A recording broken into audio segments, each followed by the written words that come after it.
नगर निगम परिषद में सोमवार को कांग्रेस और भाजपा के पार्षदों के बीच हंगामा हुआ और भाजपा पार्षदों ने महापौर निधि और सर्विस अनुसंधान पर चर्चा की मांग की, जबकि कांग्रेस पार्षदों ने एजेंडा के बिंदुओं पर चर्चा चाहते थे। भाजपा ने पार्षदों की मौलिक निधि 1 करोड़ 15 लाख करने की मांग की, जबकि महापौर की निधि 10 करोड़ बढ़ाने का विरोध किया गया। महापौर ने बीच का रास्ता निकालकर निधि को 8 करोड़ करने का सुझाव दिया। हंगामे के कारण सभापति को 3 बार बैठक स्थगित करनी पड़ी और अंततः बैठक 18 मार्च तक स्थगित कर दी गई। सत्ता पक्ष के लोग तैयार नहीं थे,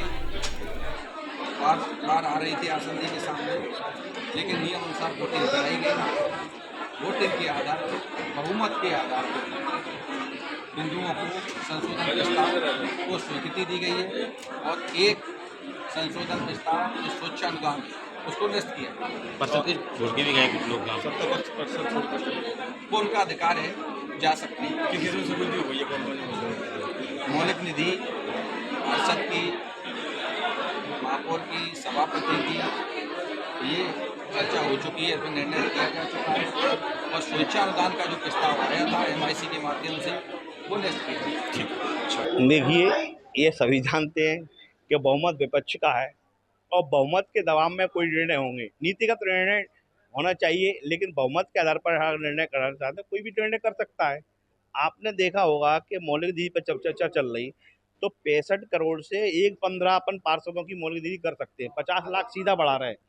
और हमारे विपक्ष के नेता लोग कहते हैं कि पार्षद कहते हैं कि इससे वित्तीय भार पड़ेगा महापौर की अगर 1 करोड़ मौलिक निधि बढ़ा देते हैं, और पार्षदों की बढ़ाने से 38 करोड़ का वित्तीय भार पड़ रहा है। वो वित्तीय भार नहीं है, लेकिन 1 करोड़ वित्तीय भार नजर आ रहा है। तो हमारा ये कहना था, सिर्फ हम किसी एक बात पर नहीं अड़े हैं, लेकिन महापौर का भी सम्मान रह जाए। महापौर भी शहर की मुखिया हैं और ग्वालियर की 66 वार्डों की जनता ने उनको चुना है, तो वो 66 वार्ड की जनता की प्रतिनिधि हैं, तो उनका भी मान सम्मान रह जाए। और पार्षदों की मौलिक निधि बढ़ाने में हमारे किसी भी सदस्य को कोई आपत्ति नहीं है।